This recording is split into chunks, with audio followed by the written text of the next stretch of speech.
The world's most expensive house.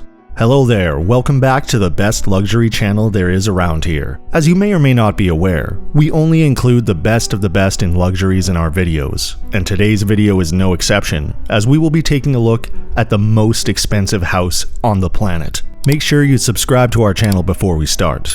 Now let's proceed to the video. The most expensive house in the world is not some billionaire's mansion, despite what some people might think. It is Buckingham Palace. Is that even a house? Yes, it is. Buckingham House, as it was then known, was originally owned by the Duke of Buckingham and was purchased by King George III for his wife Queen Charlotte in 1761. In the end, he turned the former townhouse into a palace, and in July 1837, Queen Victoria moved in as the first monarch. Since taking the throne, Queen Elizabeth II has made the famous building her home in London. Additionally, Buckingham Palace serves as a working example of some of the most luxurious designs in British architectural history. The majority of the original interiors chosen in the 1830s still exist today, and they include some of the best preserved examples of Regency, Victorian, and Edwardian design. They are filled with formal spaces, drenched in vibrant color, and furnished with priceless items from the royal collection. Currently, there are 775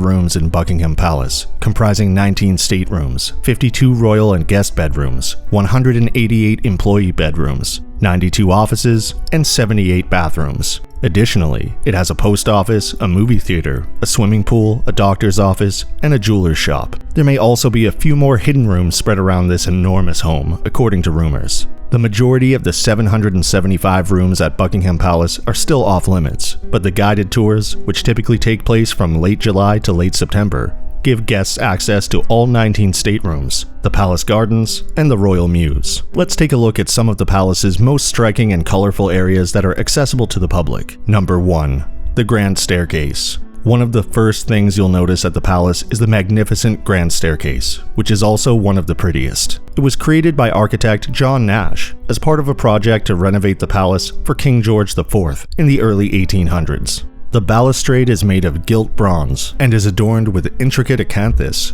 oak, and laurel leaf designs. Historic portraits of members of the royal family are mounted on the walls, giving the stairs leading up to the staterooms a dramatic first impression. The stairs are carpeted in red and are illuminated by a lovely dome in the ceiling.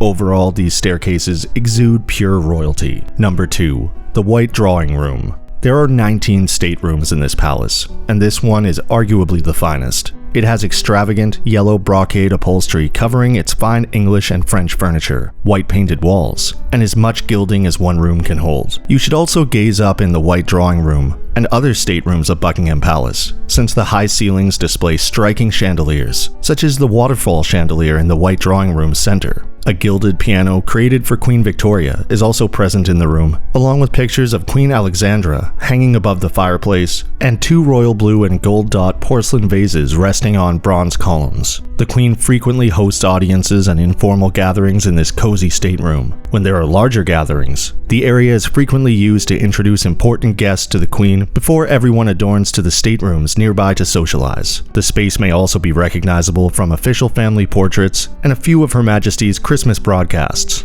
The Queen enters the area through a hidden entrance concealed as a mirror and cabinet before greeting visitors. Number 3. The Music Room.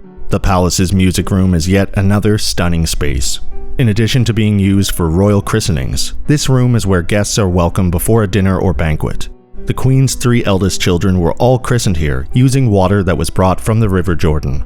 The music room can be identified by its massive royal blue scagliola columns. The walls were originally covered in an equally vivid yellow silk, and the French-made furniture is upholstered in a vibrant red silk damask.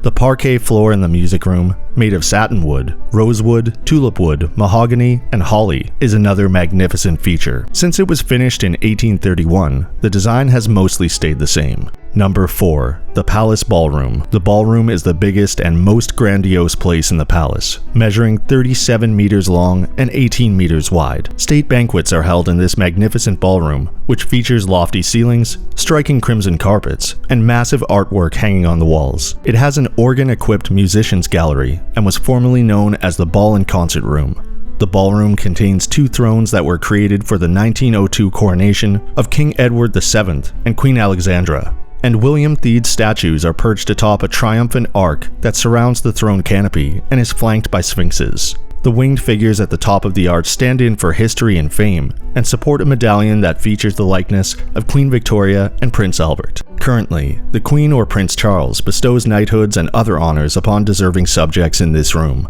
It is also used for state banquets, which can seat up to 160 guests. Number 5. The Throne Room. The majestic arch and canopy above the thrones of the throne room are likely to catch your attention right away when you enter. The Queen's throne, which is a few centimeters taller than Prince Philip's, is the center of attention in the room, which has deep crimson walls that match its deep red carpets. The seats of estate, a pair of throne chairs that serve as the centerpiece of the Queen's 1953 coronation ceremony, are located in the center of the room. Additionally, there are chairs created for King George VI's coronation, and one throne chair created in 1837 for Queen Victoria. A full-length painting of the Queen is also on display in the throne room, with her dogs Willow, Vulcan, Candy, and Holly gathered at her feet. Number 6. The Palace Gardens. The Palace Gardens are a must-see feature of the palace's exterior. 150 mature trees, 30 kinds of birds, and 322 varieties of British wildflowers can all be found in the garden. You'll also find a 3-acre lake, a 156-meter herbaceous border, a wisteria-covered summer house, a rose garden, and one of Britain's largest garden ornaments, a 15-foot Waterloo vase, in the 39-acre landscape. On the itinerary is also the tennis court where King George VI once faced Wimbledon champion Fred Perry. According to the Royal Collection Trust, Queen Elizabeth II hosts her annual garden parties in the garden, which usually takes place in July. The Queen has lived at this palace as her official residence for the majority of her reign.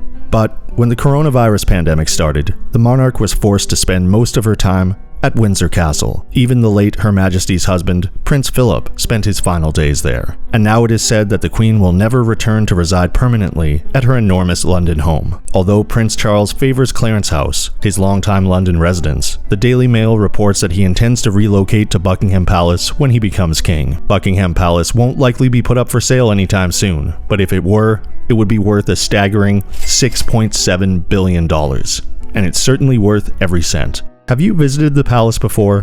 What about it did you like best? And if you've never been, what about the palace are you most anticipating seeing? Tell us in the comments section if you could. Don't forget to subscribe as well and like and share this video. Bye for now.